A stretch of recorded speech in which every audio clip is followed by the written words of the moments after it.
Finally tonight, a little bit about our city the way it used to be. If you search the web using the terms St. Louis glass plates, you will get a lot of hits about windows, including a window to our past. Anne-Marie Berger tonight introduces us to the man who put it there. Many people collect things, old things, like Tom Kempland does. I like to collect old record albums. I collect sports memorabilia, especially from St. Louis, and old photographs and postcards. He collects pictures, pictures that no one else wanted. Pictures of unknown families, places that are long gone, and some places that are still here. But Kempland sees their true value.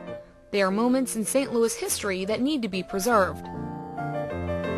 Well, some of it feels good that you've saved this from maybe never ever seeing the daylight. One of his rescues is a collection that he came across about 6 years ago.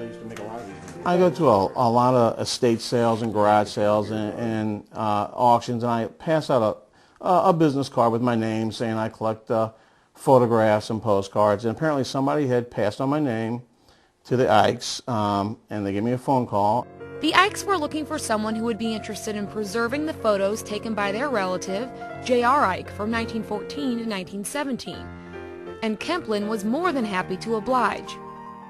And before we left, she told me she's got some plates out in the garage, some glass plates that she was, was getting ready to throw away. I wanted to know if I would take a look at them. So I went out there, and she had two big wooden boxes of this.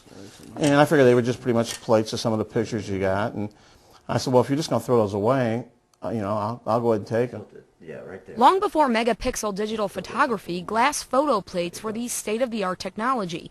The development of these negatives opened up the art of photography to amateurs and hobbyists because with the right care and preservation, the negatives would last. How do you know which way's which? Well, some of the stuff, when you put it on there, you have the glass side and you have the actual negative side. So you can tell which is the glass side and which is the negative side? side? See how that's got like a silver color to it, and that's just got a shiny glass side. That's the actual negative on that side. Using glass plate photography was how J.R. Eike got into taking pictures. He was the amateur photographer for St. Anthony of Padua School in South St. Louis and expanded his subject into just about anything St. Louis.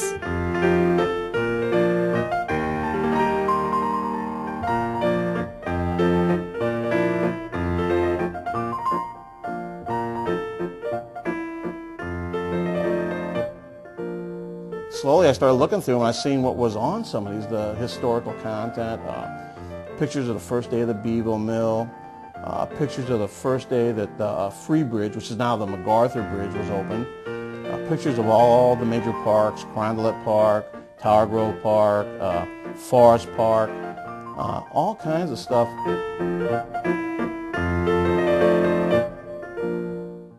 Is this a technology that can be developed?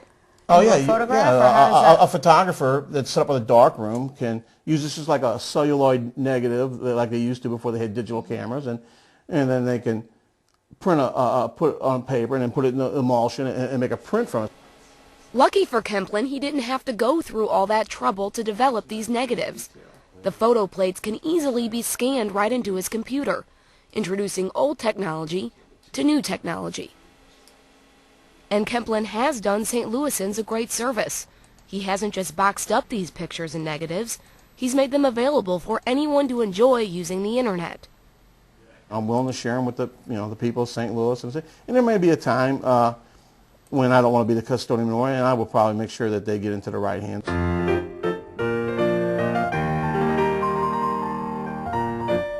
So what's the lesson here?